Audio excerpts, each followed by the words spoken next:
Hello and welcome. This is a little potaroo. My buddy and I, Chase Cheesebone over yonder. We're gonna call it a Proof for All Audiences. It's a show where us two regular guys talk about flicks. Not necessarily everyone thinks is good. It could be a comedy movie. It could be a drama.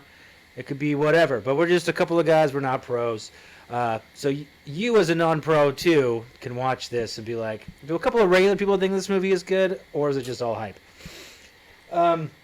Yeah, that's what we're trying to do here. I'm Tim. I'm Chase. Tim came to me a few weeks ago talking about some movies. We kind of do it anyway, and we're millennials, so why wouldn't we have a podcast about it? Got to make sure we're staying with the times. Yeah, so the movie we're going to talk about today is A River Runs Through It, and boy howdy,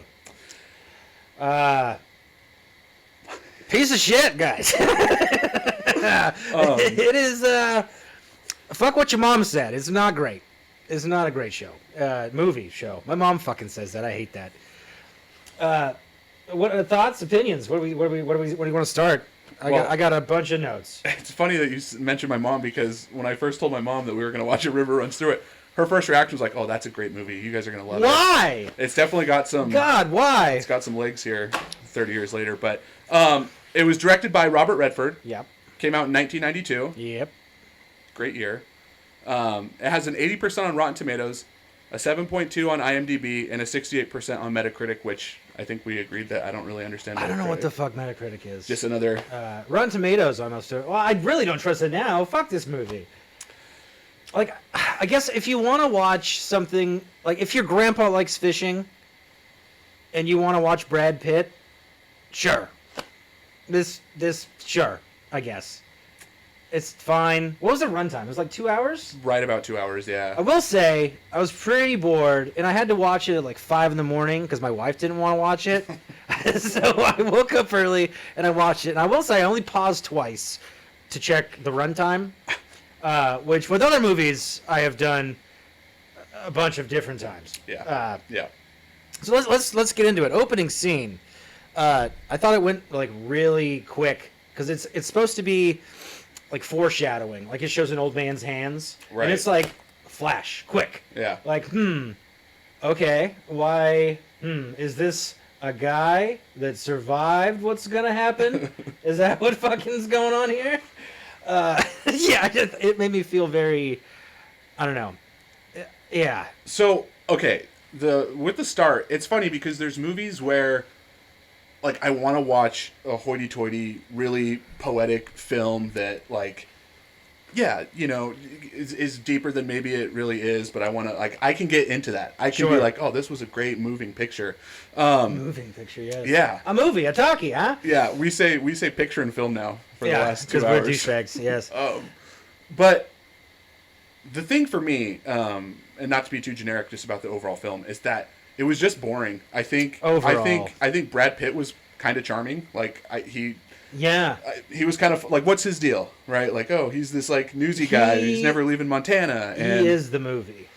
If Brad Pitt wasn't in there, I mean, the next closest would be what's her name now? She's the old gal from. She's a receptionist in Ferris Bueller. Like, that was the next time I got excited in this movie. I was like, oh! Yeah. Oh, it's the receptionist Ferris Bueller. That's a fun little bit. So, from the start, there was that, like, scene on the river where the fly fishing, and there's this... Like, there was some good verbiage where it was like, he refers to the fly fishing as a 10-4, like, song that you're doing. And I was like, oh, okay. Uh-huh. I don't give two shits about flying fishing, but right now, maybe I do. And then that, like, instant of, like, okay, this could be, like, a cool, big, deeper meaning movie just never fucking went anywhere for me.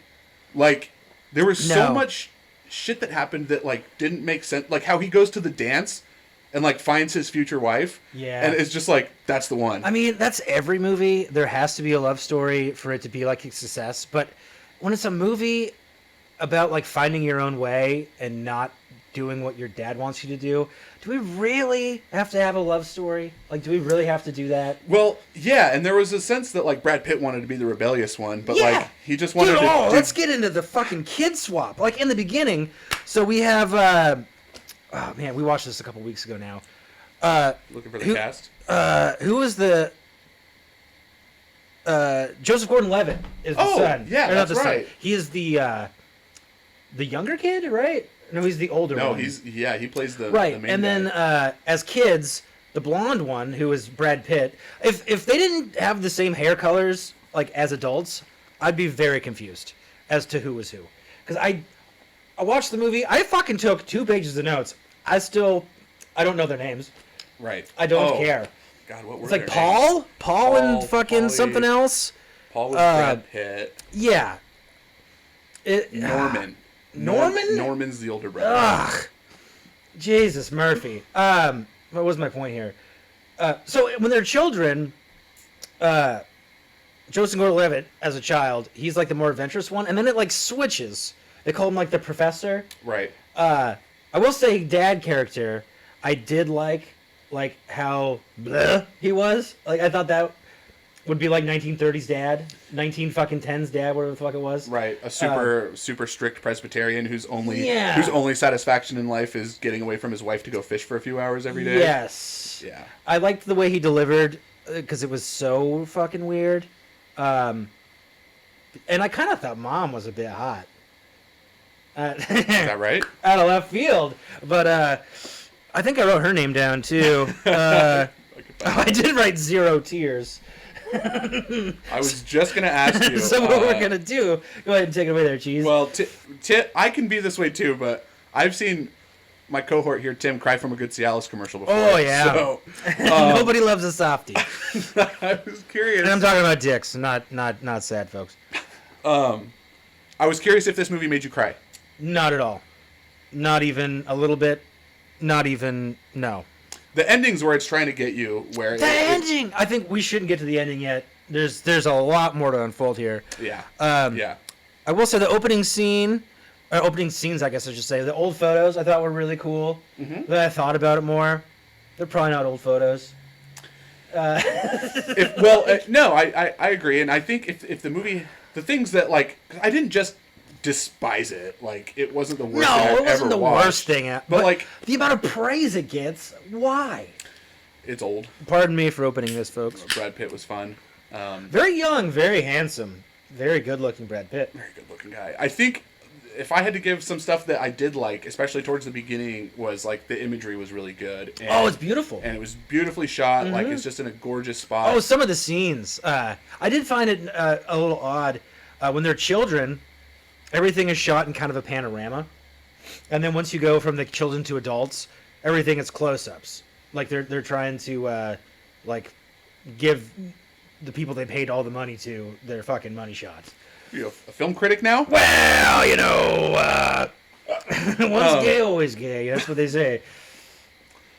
I don't condone that. Yeah. No. A side note: if the audio quality is terrible, there's our first shoot. Just want to get that out there. We're in a beautiful garage. Yep. Full of all my prized bullshit. In the Northwest, a little cold. Yeah, a little cold. But we deal with it. Sorry.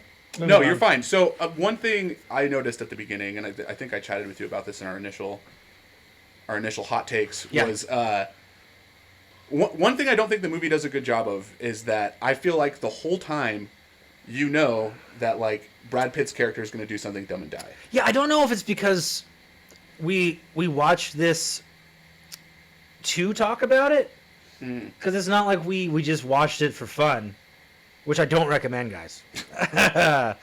But yeah, I don't know if that took a different like curve on the watchability, because like I felt like I was studying this the entire time. Yeah, it's definitely like so maybe that had something to do with it. Like you're looking for instances that it was going to lead to the plot. But yeah, I totally felt the same way. Yeah. No, just what I was saying about at the beginning, or you're talking about when they were young kids, and we had touched on this a little bit before, but I thought it was interesting that, spoiler alert, by the way. Spoiler tag. A lot of spoilers here. He goes, when they ask each other what they want to be when they grow up, at the very beginning, Yep. I think both of them are like a pastor or a boxer. Yeah. And then... Oh, and he's like a professional fisherman. Oh, right, or a And then Joseph Gordon-Levitt's like, that doesn't exist. Yeah. Because it's the fucking 1912, or whatever it is. professional fishing does exist. I don't know about fly fishing. I don't know. But so he goes, Joseph Gordon-Levitt's character goes, do you think I could beat, I don't know who the big boxer was back in the day. This was I forget what they said. 1917. Yeah. And Brad Pitt's younger self, his character responds with, I think you could win. I'd bet on it. Yeah. And so mark that in your notes because some shit goes down with the betting, guys. Somebody gets a gambling problem. Yeah, I will say the fishing scenes in the beginning, like when they're learning to cast, and it's all slow-mo-y. Those are nice. They're filmed nice. They look nice. Yeah. 92. I mean, looks pretty good for 92. What else did I have here? I feel like Little Blonde Brother when they're children. Mm-hmm. I kind of thought he was going to be a slow-mo, and I'm not talking about beautiful casts. I thought he was going to be a mentally handicapped person. Yeah. A retard. He's not. Bad casting, in my personal opinion. Yeah, I mean... Yeah, it didn't... Oh, dude, when they first show downtown, like right when they're adults, Yeah. it felt very... like right when you see 1955 in Back to the Future, it's like, this is the set. This looks like a set. Sure. Oh, man. I don't know if you could pull up the budget. I wonder what the budget was on this. What if I told you it was filmed on location, Tim? Was it in... No way. It feels like a set. There's no freaking way. The downtown, like, ick. It does not look... It does not look beautiful, folks. I'll tell you that. What else we got here? Oh, and another scene that was unnecessary, but maybe one of my favorite scenes, is when the two kids, they, like, go around the corner, and there's a whorehouse. You remember that scene? Yeah. Why was that there? Just showing... That he's spunky? He's got spunk? Actually, that's interesting. I think what it was showing is that there was this urge to, like, rebel a little bit against the, like, Presbyterian lifestyle of their father. And, like, always being perfect. And so, like, going and seeing some Women of the Night was, like... But it was in the day! Right, Women of the Night is just a... I know what a whore is there, cheese. And they work all sorts of hours. They should. They should. You know, you can only have them at night. Shout out to Sarah and Ruby. Oh! Yeah. That was an interesting scene that I didn't think was necessary. Talking about unnecessary scenes. Jesus. I thought... And I'd be curious to get some other opinions on this because I can't be the only one. The whole... like half-hour side story of needing to take the California brother fishing was... I get what they were doing. I think we chatted about this, so... we did. Anyway, I think what it was showing is that Paul was like willing to help because like he wanted him to go fishing with him and help him out, and that was fine.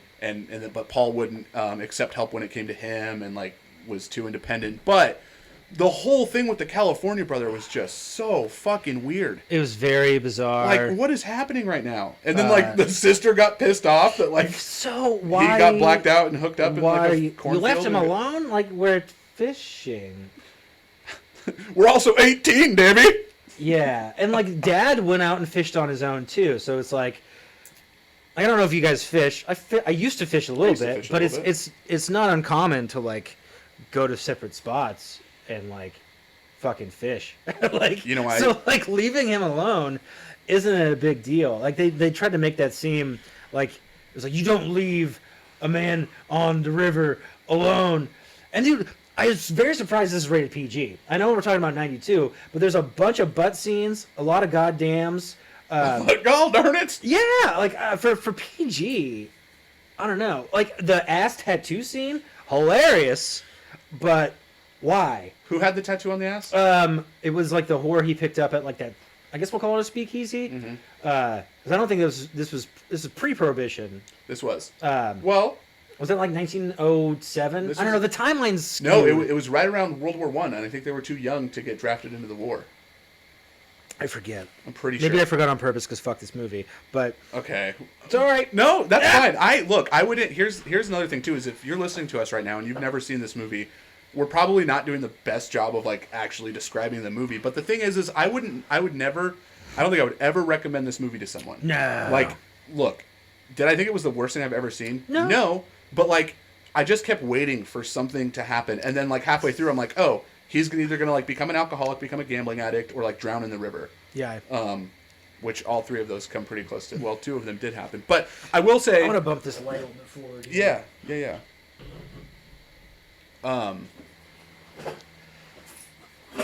Sorry, folks. So I think, I don't know. You'd have to be in a real specific mood to like want to sit down and watch this. Yeah, you definitely especially would. if you had already seen it once before. Like I can't envision a scenario where I'm gonna want to go back and ever watch this. So No. the rewatchability to me is 0. I mean, I don't want to get to the end yet because I feel like we still got a little bit more to uncover here. But Let me before we go on to the next part of the movie, let me ask you a question. yeah. When is the first time you ever went fishing? Like, what's your earliest fishing memory? Oh, jeez. Hopefully, I can post a picture in here. It's me when I'm 7 at a trout farm with my dad, and so it's like, it's like a safari for kids, basically. Sure. Yeah, you're guaranteed a kill. Guaranteed kill. Guaranteed kill. That's the name of my hunting podcast. Yeah, okay. That's the name of my new comedy special. I'm scared of guns. Oh God. Why do you ask? Well, okay, so I have early fishing memories. Like I had family grow up on the Oregon coast, and then I also had ritzy grandparents that took us vacationing up in the San Juan Islands, which are beautiful islands up in the Puget Sound. And I have really fond memories early on of like being taken fishing and like feeling included. So there was some level at the beginning where I was like, oh, there is like this memory and this like kindness to memories of going fishing with Sure. like your loved ones and stuff. Now, was that enough to like the movie? No, not even close. But I'm just curious because I feel like a lot of people have warm memories about. Sure. Like, I will say the fishing scenes adjacent to the horse scene are some of my favorites pretty good. because they're pretty good, and I good. think they're filmed well. And when what's his dang name now?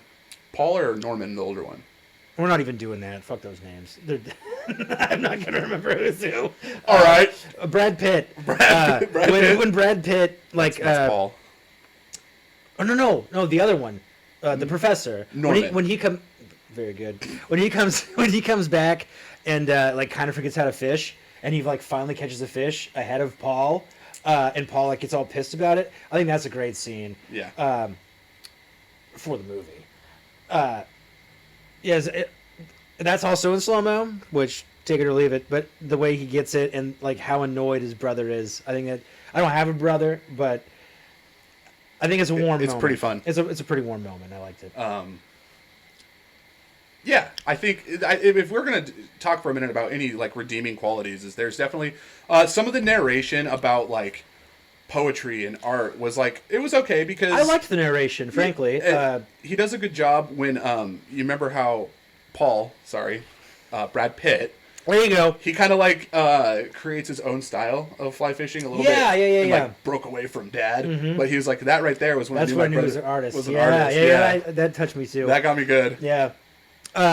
And that didn't make you cry, huh? No, it didn't make me cry. Pussy. There was a couple of quotes that I liked from the narration. I was surprised that the narration wasn't like overly douchey because it could have gone douche central really fast, but it didn't. It just kind of felt like a memoir, like read by your grandpa, like someone like found this memoir and like I'm stuttering.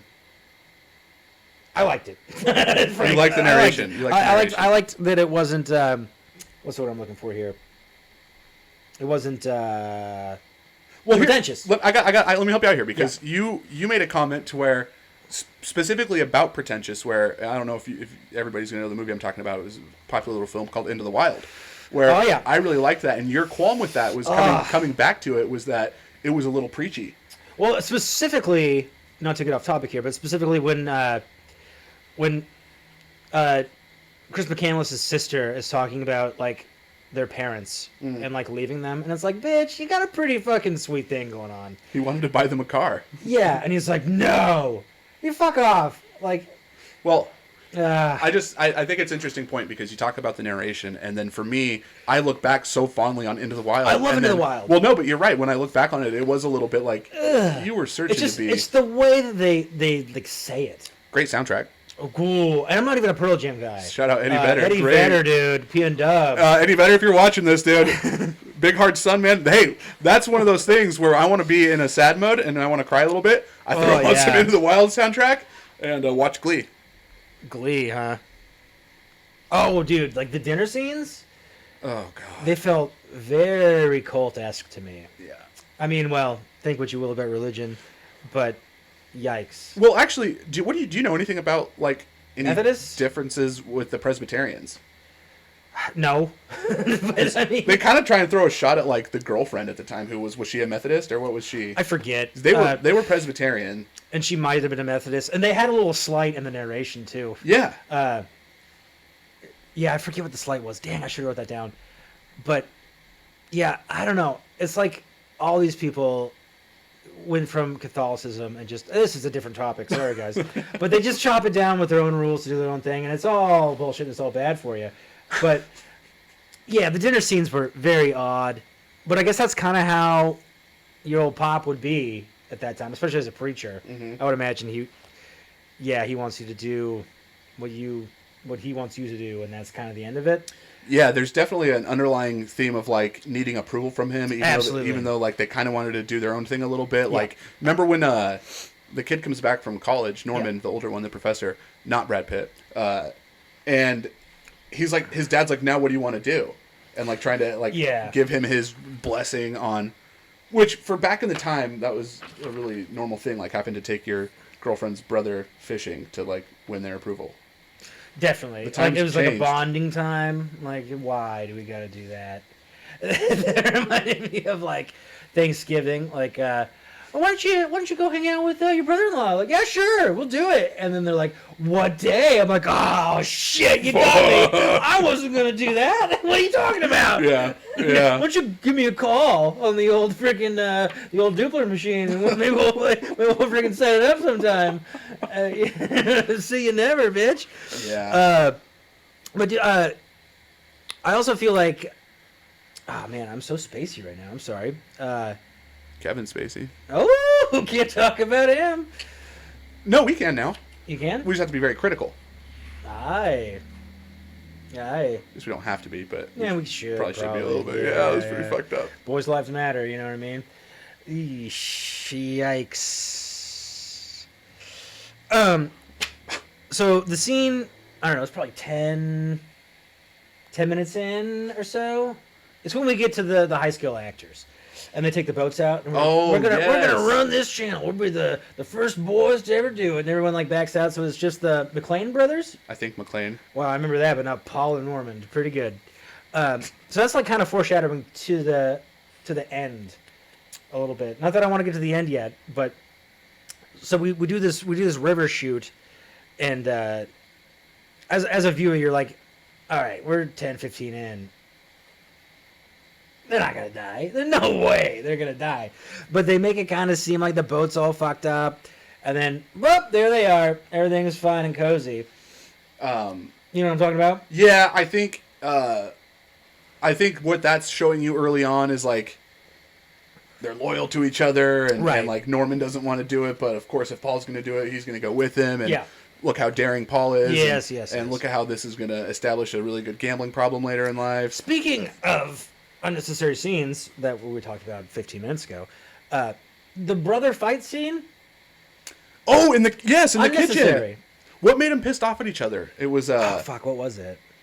Was that after the boat scene? And then the dad's like, it was "Hey, well after the boat scene. You stole." I think it was when they come back home because he's like, "Hey, you stole that guy's boat. You're gonna pay for it." That's right. And then Norman's like, "Dude, fuck you. Yeah. I didn't want to do that." Yeah. But he kind of did a little bit too. Yeah. Because that's right when Norman got back from college, right? I think that's all before.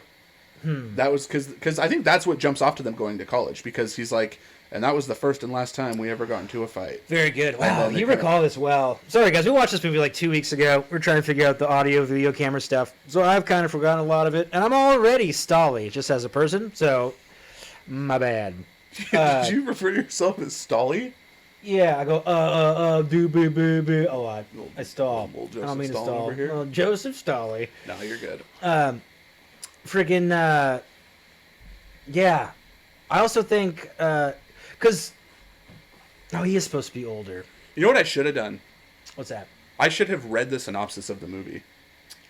Just to give, if anybody hasn't seen it and they're wanting to see it. Yeah, we probably should have done that. We just kind of dove into why we don't like it all the way. Yeah. Should I read the synopsis? If I could do it now.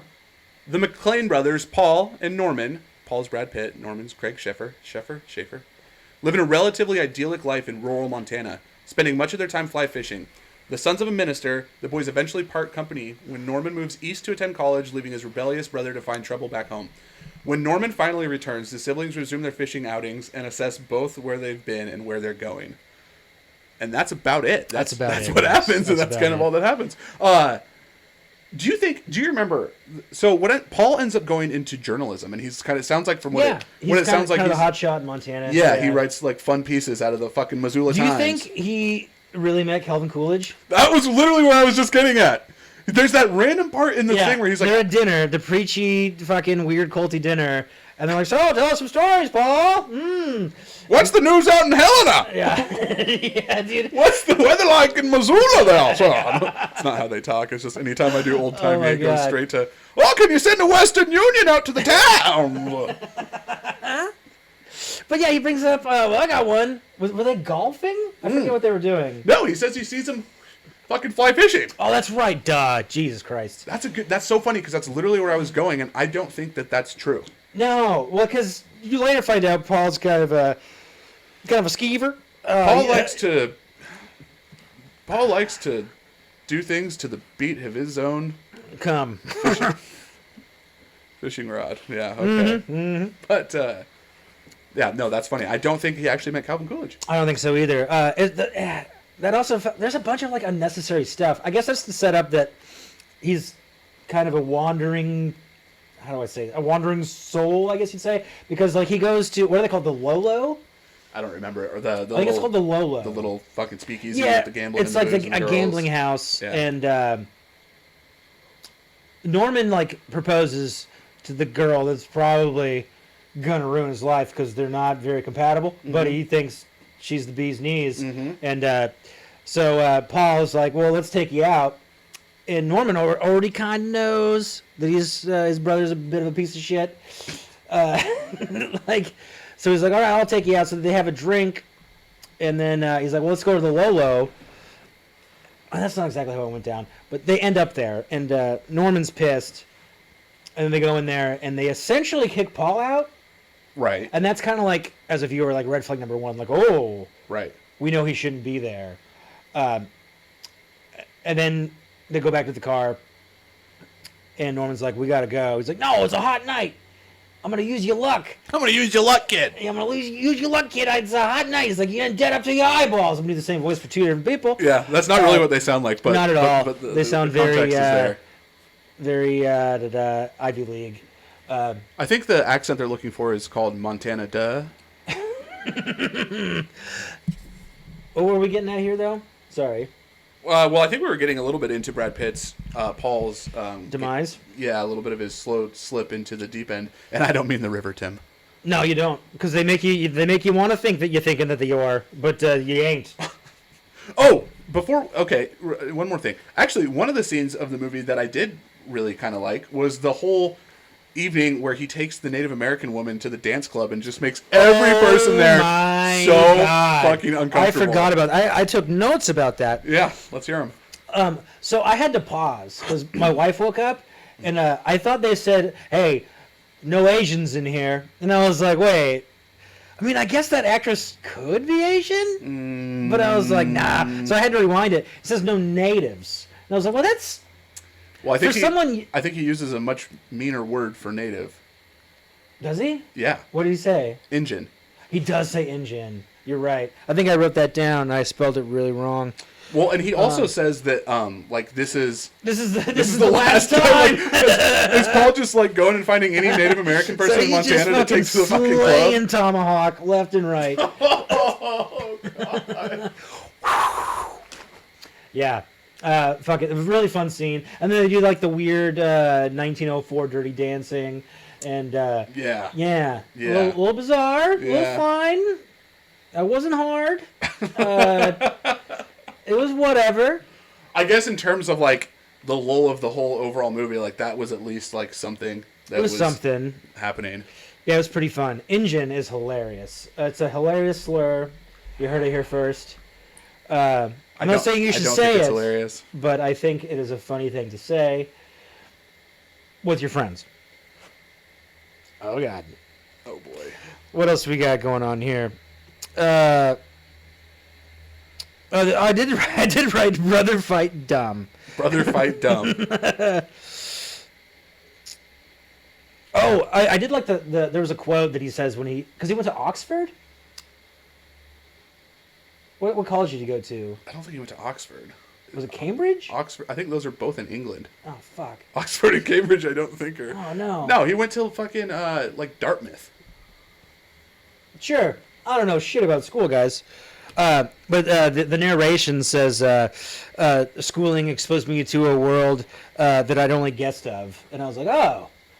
Because, like, 1900 whatever the fuck, Montana, gotta not be a lot going on there. I thought that was just kind of an interesting way to say that. Yeah. Kind of neat. Well, I'm sure growing up out in Montana where all you did was, like, pray and do your weird Presbyterian homework and go fishing, that, like, getting to go to frat parties at Dartmouth was probably the shit. Oh, dude, can you imagine those? A lot of crime, probably. A lot of SVU. A lot of cocaine back then. Yep. I don't know. Yeah, I don't either. I don't know. That was probably, back then it was probably like, oh, look, we're going to roll our own tobacco now. Yeah, oh. see, yeah. What else you got on that notebook? What was, not Paul, Norman, Jesus Christ. He reminded me a lot of Bruce Campbell, like in his face. Oh, I could see he that. He had a very BC, even his mannerisms. BC. Bruce Campbell. Yeah. Yeah, he looked very Bruce Campbell, and I would say, I think he did some old horror flicks, too. I should have wrote those down, but I'm pretty sure I Googled it. The guy who plays... Why don't you give his name a Goog? I'm pretty sure... It's something Sheffer. Yeah, I'm pretty sure he did, like, some bullshit...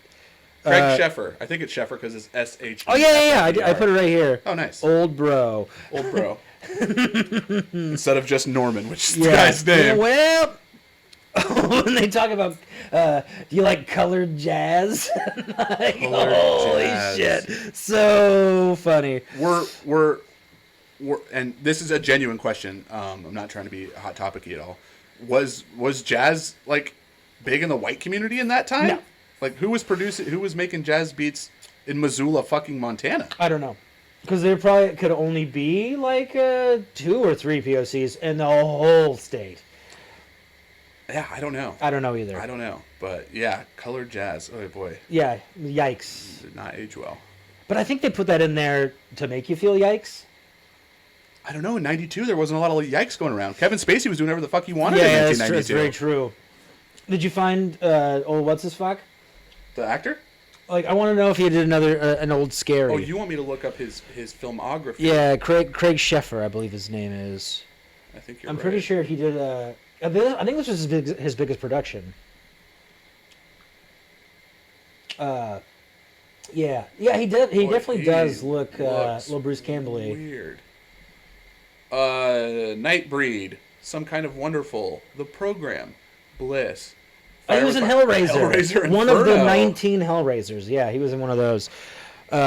Inferno, he says. He looks like someone tried to bake his food. Oh, dude. So when frickin' Norman is with brother-in-law, and he hooks up with like bar girl, shut the fuck up with Buster. How many times did she say Buster? Yeah, she was not. It was surprising how like into her he was the whole time. It was like, boy, this gal. It's Yucko Smirnoff, dude. It's not good. This girl is fucking Burnett's vodka, dude. Yuck. She's yuck, dog. It's very icky. Very, very icky. Well, I guess we could kind of get into the end. How far in over here? Tim, that movie ended for me 15 minutes in. Well, yeah, but I'm about 34 in. 34 minutes? Yeah. Of talking about this film. About talking about this fucking... We're 34 minutes of talking about A River Runs Through It? Yeah. Oh, my God. It ran through me, right through my weenus. Hold on, I gotta pause. We're Sorry if there's a hard edit there. I have to take a little pee break. So what were we talking about here? I don't know. I got too nervous from the nervous peas. Yeah, sorry. No. Yeah, where were we at? Because we were talking about... we wanted to get into the fucking... You'd mentioned the Pepto-Bismol part. Yeah, so the scene where they're fishing with brother-in-law, it shows him... Neil, right? What's his name? I don't remember. I think his name's You're going to Neil. remember the California actor brother and forget Paul and Norman? Because he's so not... Why? Like, why? Why are you here? His whole thing was pretty insufferable. So when they show up in, like, the Model A, and he's with Buster Girl, he won't fucking stop saying Buster, he has, like, a little party cup full of what I assume is booze, and he fills it up with Pepto-Bismol. And I'm like, wait a minute. When the fuck was Pepto invented? Looked it up, 1900. Yeah. Interesting. Pink drink, dude. Pink drink, and then it's all Pink over his drink. lip. Oh, it's gross. It's freaking hella nars. It does make me want a shot of Pepto, but it is gross. Oh, you ever refrigerate Pepto? All the time. Only way. Yeah. Only way. Yeah. Only way, only gay. What else do we got here? Unison passage reading was weird. Which one was it? I don't remember. Would you say unison passage reading? Yeah. Oh, when he's in his study. And, Oh, he's reading the book. Yeah. What book was that? I don't remember. I don't either. But that would never happen. Look how literature we are right now. Yeah, very literature. Dad, I literature too, Daddy. I'll tell you one thing, I'm literature. Yeah, that was kind of weird. That would never happen. That would never happen. Like, what book? I don't know. I think my dad's read 3 books ever, and 2 of them Actually, were your sports. dad gives you books. Oh, all wait a the minute. time. Yeah, no. Once he retired, I take that back. Once he retired, he read all the time, which is hilarious seeing your, like, almost 70-year-old father start diving into fucking, like, 50 Shades of Grey. Yeah, I thought it was okay. I don't know. I didn't really get it. I thought this was the vampire one. You might say he's in his twilight. Okay. Okay, Anyway. moving on here. Yeah. Oh, I did write. I really wish this was less of a love story. Pretty weird love story. So at the end, I guess we can start getting in the end here. Sure. You think his last words are going to be fishing tomorrow when he leaves? I think it's called the Lolo or the Lulu. Sorry, folks. That's the Speakeasy Club. That's the gambling facility. Right. And it sets you up to think that that's what he's talking about. Like, this is it. But it's not. It's definitely not. Because then we go on to the next day, and you're like, oh, my frick! He did show up for the fishing. So we do the fishing, and Dad fucking does his own thing, and it's just the 2 boys. And then they catch some fish. Right. And they kind of get summed up, because you're like, wait, if you're like me, that's your second pause to see how much longer this piece of shit lasts. Like, there's 10 minutes. What's going to happen? You push play again. He gets caught in the rapids trying to catch a fish. Jump back to scene 1 with professional actors of the boating trip. They're like, okay, this current's going to take this motherfucker out. Nah. We get some fish. We go home. Cut to, hey, Mom and Dad, my brother's dead. Your son. Roll credits. Anticlimactic. Yeah, and Not great. Yeah, a few things about the ending too, like Show that shit. Show it. well, they're leading up to that, like you can tell after their first time at the Lulu or the Lula or whatever, the Lolo, Yeah. the speakeasy place, that like he clearly has a problem and he's not in good graces with the local Missoula mob, like the 3 dudes down the street. And, he ends up saying, okay, so he gets beat to death with a revolver. With the butt end of a revolver. With the butt end of a revolver. And the dad is like, I don't remember how it comes up, but there's like a comment that his hand was like fractured in a bunch of places. And they ask what hand. And his dad's like, what hand was it? Yeah. And he's like, it's right hand, so you're supposed to like feel good that he like went down swing Fought? or something. And I'm like, Even though, like, if this movie was like filmed from the end of the debt oars, the people that were owed money, yeah, fuck this guy. Kill him. What are you talking about? he didn't pay his debt, Sonny. He writes good and he's pretty, but fuck him. I don't think he meant Calvin Coolidge. I don't either. Yeah, There's so nothing cool about Calvin. they just do a hard job of making like Brad Pitt. Oh, very it's so quick though. yeah, it's quick, and It you goes kind of from a knew good it was time, happening. and then it's like, because I guess we're missing we do go to the police station once or twice, and like, Yeah. we're picking up your brother too much. I don't know why we Right. kept doing this voice. They all sound very normal. Yeah, there's no accent at all. But yeah, so you do get you learn that Paul's a piece of shit, and the cops are like, he writes a good story, so we're gonna let him go if you pick him up, and then he dies. I think they try and make it seem like Paul's redeemable in the sense that like he's loyal Yeah. and like he's willing to help people, but Yeah. his ultimate fault is that he's not willing to accept help. Like Yeah. when Norman offers to help him, and it's just kind That's of like the theme of okay, the story. I actually wrote down one of those quotes, if I could find it, which was also pretty. It was a nice little quotaroo. I don't want to sit here and think too much about it.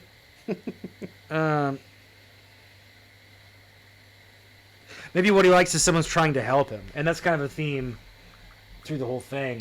Is you can give help to folks that want to accept it, and if they don't, then they're not going to take it. I mean, I guess that's duh, but the way it was presented in the narration was nice.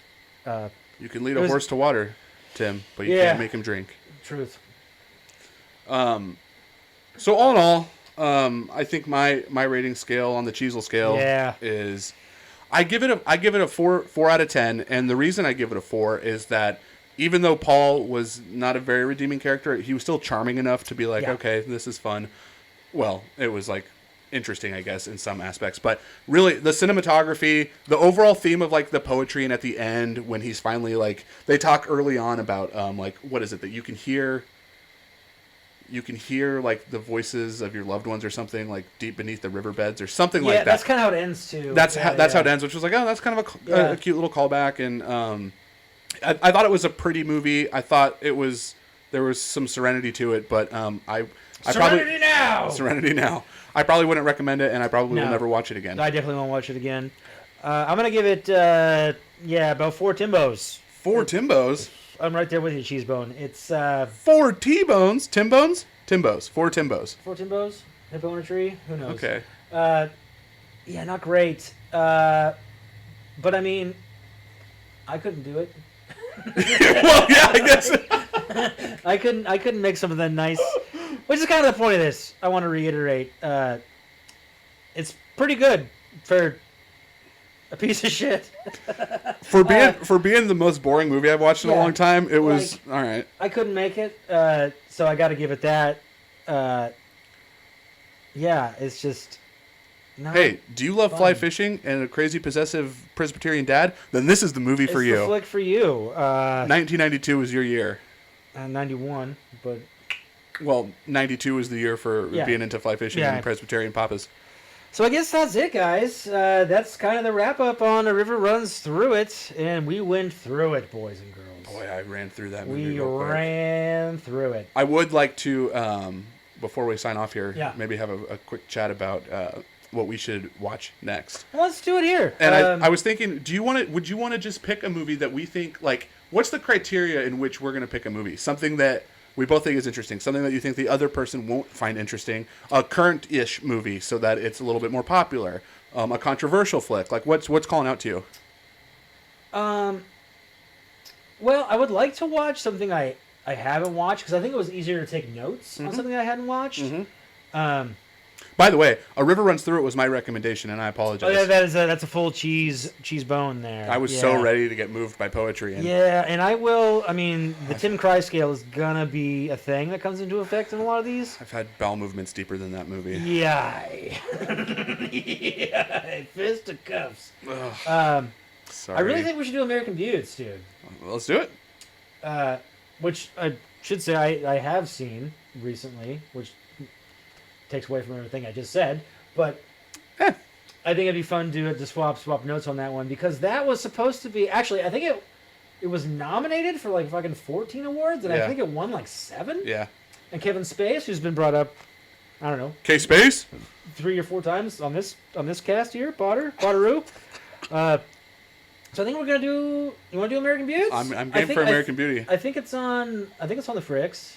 I'll be curious to see if anybody. Watches this. Well, I mean, regardless, like it'll be curious to get other people. Like I want to go and look at a popular movie review or something from a Yeah. run through and just see what if we're kind of all in tune with that, if we're drastically wrong. That's also kind of the theme of this show. We're just a couple of regular guys watching a flick. I'm not regular. I'm special. His butthole regular. A river runs through that, I tell you that right now. Oh God! Sometimes the river do run through there.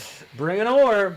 Okay, so you want to let's wrap this bad boy up and then get on to American Beauty. And then But we will do this say again?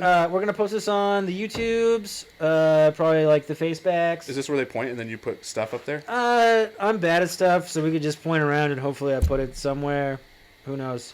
But if you want to drop something in the comments of a movie you'd like to see us do, or a movie that you thought was supposed to be good and turned out to be terrible, drop it in them comments, and we'll get to it. Okay, bye.